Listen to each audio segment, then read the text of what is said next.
if you want to win this November. I'm your host, Yurman. Tonight, we've got an investigation into fentanyl on college campuses. Rivka Reyes is here!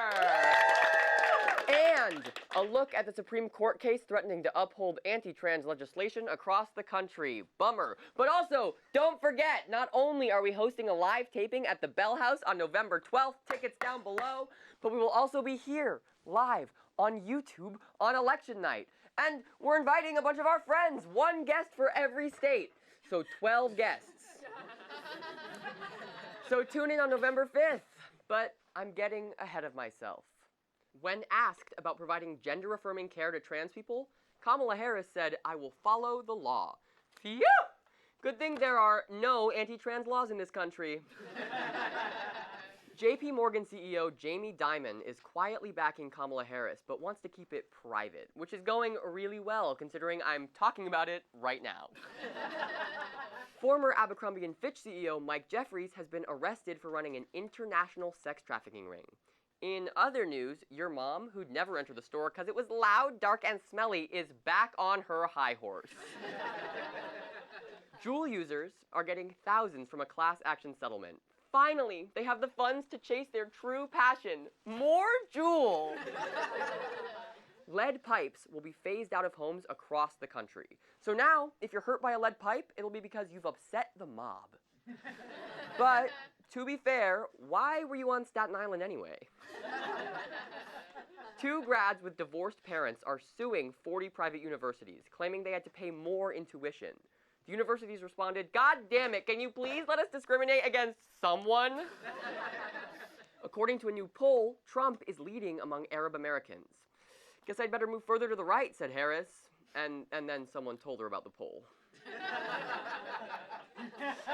2 scientists won a Nobel Prize for making groundbreaking discoveries using tiny worms. "Call me when they find some big worms," said birds.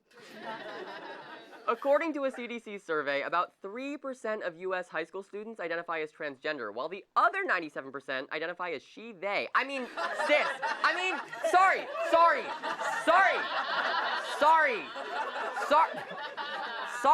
Do not get mad at me. A woman pled guilty to smuggling 29 turtles to Canada by kayaking across a Vermont lake, each wrapped in a little sock. She got caught after leaving one of the socks in the dryer. Donald Trump and J.D. Vance have spent the last month falsely claiming that migrants are bringing fentanyl into the country to incite fear. But a real issue with fentanyl seems to be happening on college campuses. Young people are often experimenting with drugs for the first time, and administrations fail to accurately respond to and report incidents. Here to help us uncover the truth is the nation's foremost university investigator, Inspector Noticing. Merci, bonsoir, criminella. What? What? Wait, do not ask me questions, trickster woman. I ask the questions. Everyone is criminal until I solve the case of the crazy fentanyl. I am contracted at a very, very cheap rate all over the world to solve such cases, such as the case of the crazy rape, the case of the academic dishonesty, and the elusive case of the missing spoons from the dining hall. Why do you need so many spoons? But this time around, the administration has sent me to catch the fentanyl causing all these campus murders. I will catch him. Detective, fentanyl is not a person. Then how will I catch it? What would make a frumpy girl tell me fentanyl is not a person? You must be lovers in cahoots, no? No. Fentanyl is a substance.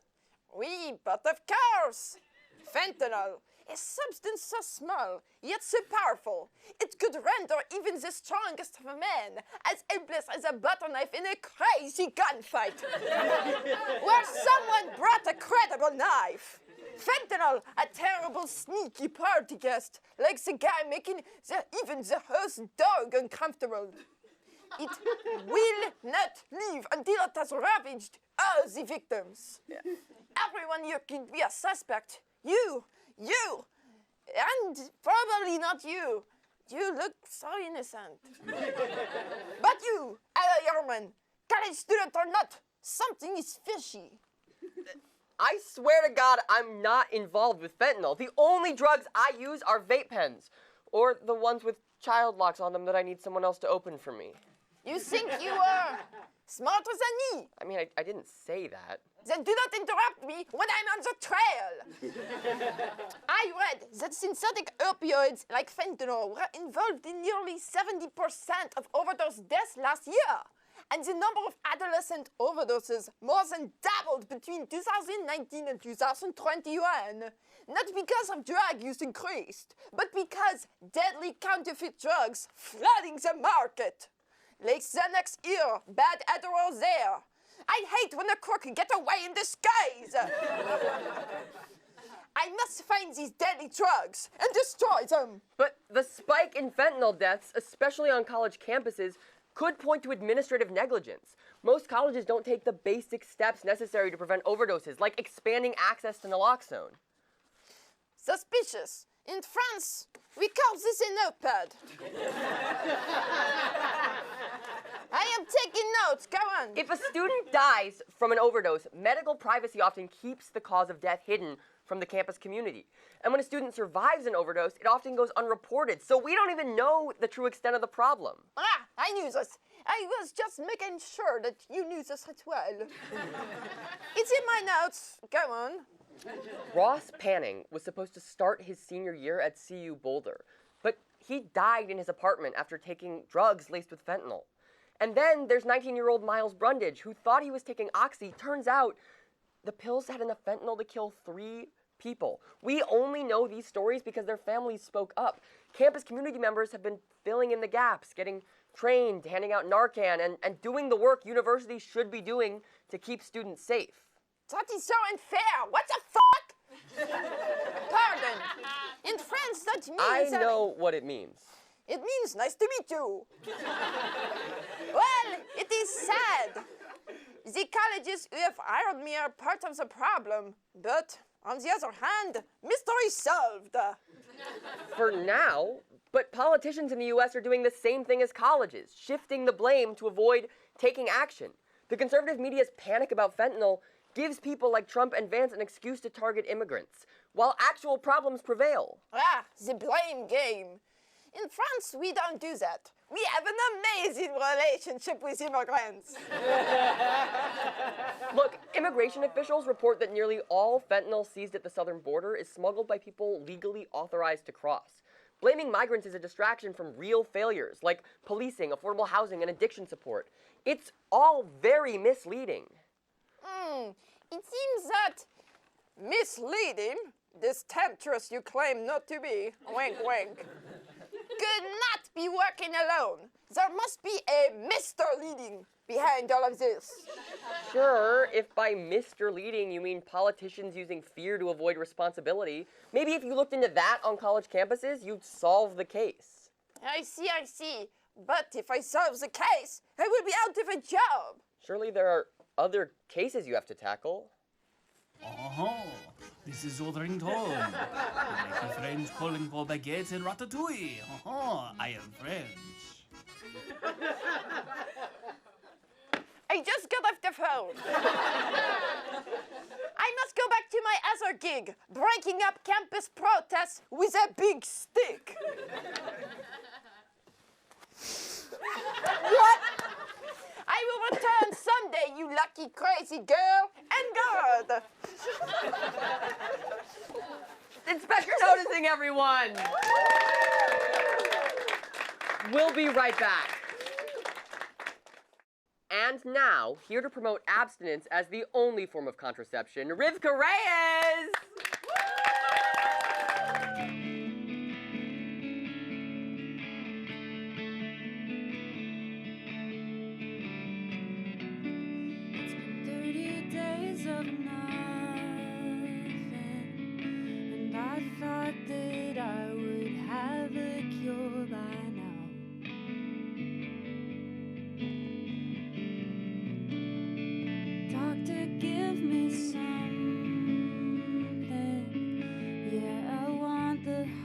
stuff that you don't give up.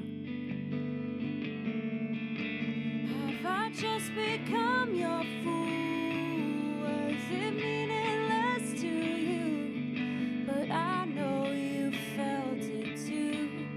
Yeah, I know you felt it too. Say I'm sick, kinda liked it.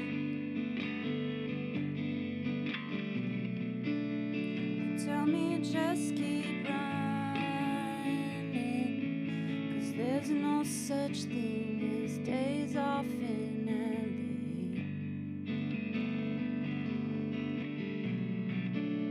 I'm crying while I'm coming.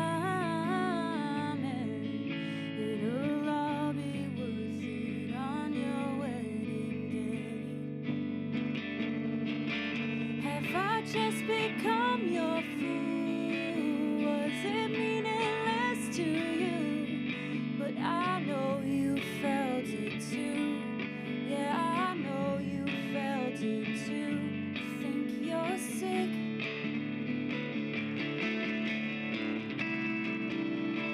Never ending cycles.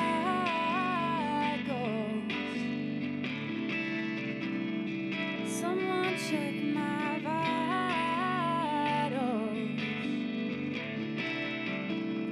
You said you're suicidal. And how come I'm the one who's bleeding out? Have I just become your fool? Was it meaningless to you? I know you felt it too. Yeah, I know you felt it too. Oh, you used to come around and pass out on my couch, screaming that you love me while you're drunk outside my house. And I know it wasn't right, but I think I'd rather die than be walking down the aisle for something built upon a lie. You made me sick, but I kinda liked it. You made me sick, but I kinda liked it.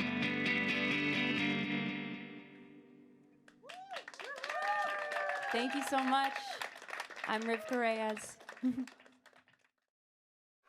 Welcome back to Late Stage Live. In our final story tonight, the Supreme Court is gearing up to hear United States v. Skrmetti, a case that could potentially overturn Tennessee's 2023 ban on trans healthcare for minors. And the defendant, Republican Attorney General Jonathan Skrmetti. Yeah, Skrmetti. We are fighting a guy who sounds like someone tried to say scrotum and spaghetti while sneezing. Skrmetti! That was a horrific joke, Ella. Leo? Our teen intern? You're supposed to be laboring away for no money and full gratitude off screen. You were being boring, so I had to intervene. I was being boring?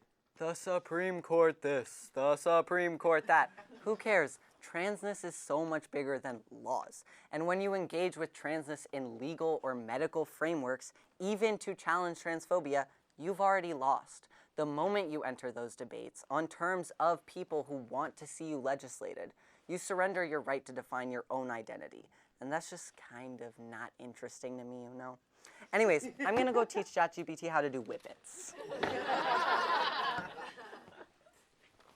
Who does that kid think he is? I haven't surrendered my right to define my own identity. I'm a bitch. I'm a mother. I'm a child. I'm a lover. I'm a sinner. What the f***? Who did that? Leo thought it would make the show more interesting if we threw spaghetti at you. It's way funnier than your spaghetti scrotum joke, and you're always saying we should listen to trans kids, so we did. Okay, I didn't mean all trans kids. Leo is... I am interesting. I am. My 23andMe says I'm 2.7% Romanian. Whatever. We can't just not engage with the Supreme Court stuff. Anti-trans bills are passing faster than me when somebody asks if I want to lick the cookie dough spoon. No! Salmonella is scary! And so is losing access to trans-affirming care. I can't go back to pre-hormone me. I wore fedoras and sang in a barbershop quartet. I'm hot now! Fuck. And I donated my fedoras to science, and I only doobie-doobie-doo under duress. Look, I get it. Laws aren't sexy. And it's frustrating that you can't get trans care in America without being diagnosed as mentally ill. I've already been diagnosed with anxiety, IBS, and pancake ass, which sounds bad, but a lot of beautiful women love pancakes. Even after you're officially diagnosed as trans, you still have to see 100 doctors who will eventually refer you to a therapist who might write a letter that may convince a different doctor to maybe give you the go-ahead to get a vagina. Which is fun if you're into forms, copays, and want to make more campaign stops than Hillary Clinton. Oh, fuck. Yeah, that's fair. I don't know why I said that, but my mom, if she doesn't call me mad about Hillary, how will I know she watched the episode? As I was saying, we shouldn't need a doctor's approval to be trans. Someone else shouldn't be deciding if you're trans enough. I should be. I'm kidding. We should be allowed to be trans because we goddamn want to be. Conservatives and concerned liberals claim that a doctor's evaluation protects kids from making mistakes. But how does a doctor know any better than a kid? My cousin is a doctor and he thought Venmo was a kind of Italian pasta. So why do we fight for our rights on the basis of medical necessity? Why do we continue to defend trans kids by labeling them as mentally ill, begging for table scraps when we deserve the whole damn meal? Well, because, and I'm worried about saying this, there's no other option right now, right? Look, there are wonderful imagined options. Like from writer Andrea Long-Chu, who argues that true trans liberation must be fought on the grounds of a universal birthright, the freedom of sex. Oh, fuck yeah, finally! What's that? That's not what she means? Oh, man. Fuck yeah, retracted. Chu says that anyone should be allowed to change their sex at any time for any reason, without appealing to their gender identity or a medical diagnosis. Wait, slay. Fuck yeah, reinstated. Is that not what you wanted me to say? It was, but we already had the spaghetti loaded up. Look, throughout history, all sorts of people have been encouraged to take hormones or undergo surgeries that alter their bodies. Think of menopausal cis women taking estrogen, intersex infants getting corrective surgeries, breast reconstruction after cancer, or men using Viagra for erectile dysfunction. Why is this widely encouraged for cis people but not trans people? Because cis people are going to Des Moines for the weekend and loved the latest episode of Hot Ones? Because they hawk Tua and spit on that thing? Sure, with things like Viagra and menopause hormones, the aim is to get the body back to what society considers normal. But guess what? Nothing is normal. Dicks filling up with blood and flying up in the air is nuts! Well, actually, it's not nuts, it's dicks. So yeah, top surgery and T-blockers for all. Power to the people. But to get there, we'd still have to fight for it in places like the Supreme Court, right? We'd still have to play the game, giving up some of our power and autonomy by working within their legal and medical frameworks, which in Leo's words means we're already lost. So what do we do, Leo?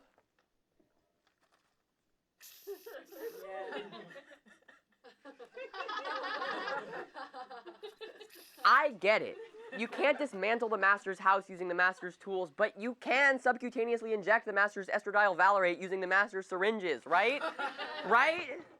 I still need my hormones. And so do trans kids in Georgia, Texas, and Arkansas and Tennessee. One trans boy in Tennessee was abruptly cut off from treatment when the state passed the bill currently being adjudicated by the Supreme Court. His father told Rolling Stone, "It's not just that we'd have to drive across state lines, it's that when we come back, we know we're coming back to a state that has legislated our child shouldn't exist." By the way, if you're a trans kid in the South who's been barred from care, there are some options. Groups like Campaign for Southern Equality can drive or fly you to other less transphobic states. But wouldn't it be great if they didn't have to? Then they could use those cars and planes for other things, like making a sequel to Snakes on a Plane called Snakes Inside Cars and Back on Planes Again also. You guys wrote that joke. The point is, shouldn't we be focusing on strengthening legal protections so kids don't have to flee their states instead of dreaming of a future where the sex binary disappears? Trans individuals who receive gender-affirming care have a 44% reduction in suicidal ideation. That's just one of countless statistics that support the medical consensus on transition. And people respond to cold, hard stats. But also, do they? We've been providing stats, and yet 45 anti-trans bills have passed this year alone.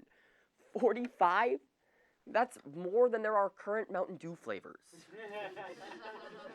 Plus, the mental health approach lets people and papers of record perform acceptance through doublespeak. Of course, I support the trans people who exist now.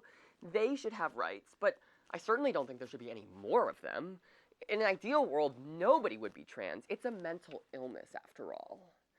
If we keep fighting on medical grounds, concerned liberals will continue to lament insufficient data in their New York Times op-eds, concluding that the only solution is to keep kids away from puberty blockers. But the reason we lack sufficient data is due to decades of transphobia in the medical system prohibiting research. And the only way to get sufficient data is to let kids transition.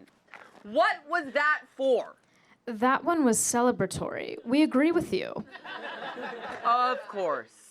Celebraghetti. I should have known. Totally. The number of trans people in the country is shockingly small. Sorry, wrong number.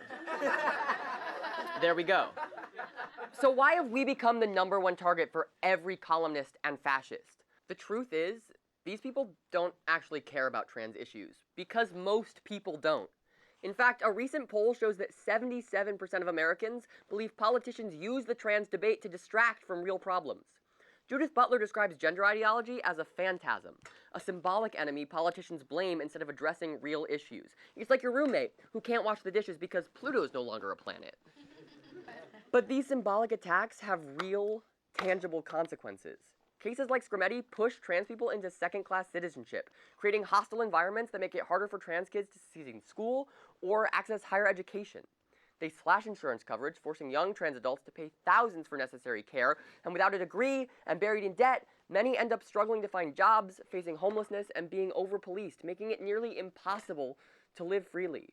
Even if every anti-trans bill was overturned today, the impact would last for years, like the smell of spaghetti in a gorgeous newswoman's hair. So, what's the takeaway here? Genuinely, I'm lost. Fighting within the system means accepting that I'm seen as a mentally ill exception to the cis norm, and will likely lose in court. Freeing ourselves from a diagnostic framework means advocating for sex abolition, which no elected official will ever support.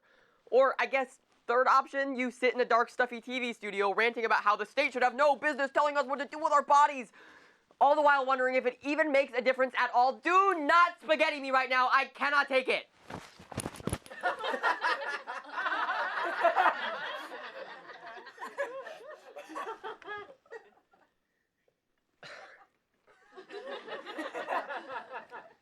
You sit there, questioning why you even do this, knowing that your viewers have probably read all the same articles you're referencing already.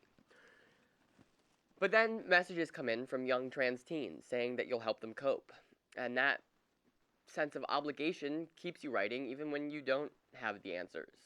You look into the camera and you smile and you tell them that we can find a way through this. But can we? How would I know?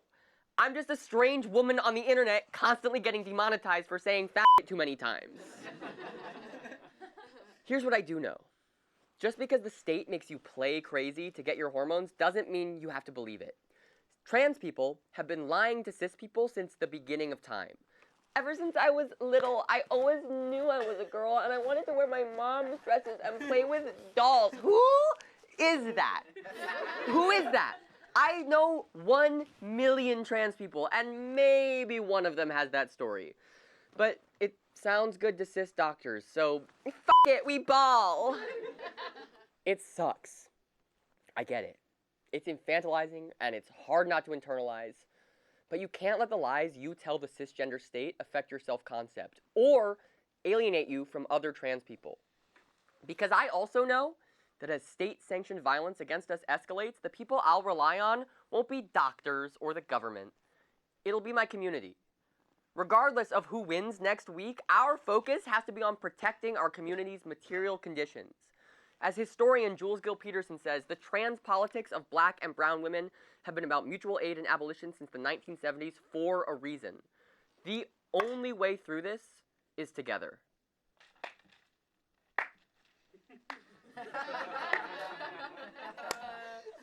Wow. Community. You really said it, Ella. Genius. No one has ever thought of that before. I don't understand. Isn't this what you wanted? I'm Ella Yurman. We have to be there for each other. I'm Ella Yurman. I have less than 30,000 Instagram followers, but I somehow have an obligation to my fans. You're a mean kid, you know that? I'm just saying, I could do this better. We'll be right back. That's our show! Thank you to Parikh, Rivka, Reid, Skylar, our writers, our live studio audience, our patrons, our crew, and of course, to Cynthia Erivo, we would never erase you. Good night!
Oh, hey! Thanks for watching that episode of Late Stage Live. That was pretty cool of you. Make sure to like the video and subscribe to our channel if you want to see more, and if you're a real freak about it, you can leave a comment down below. Yeah, the algorithm loves that. If you really want to help us keep making radical, queer, independent, leftist late-night television, you can head on over to patreon.com/latestagelive, where we give you BTS footage and access to our Discord and lots of other cool treats. And you give us money to make the show. Again, that's patreon.com/LateStageLive. Fuck yeah, live studio audience. End of video.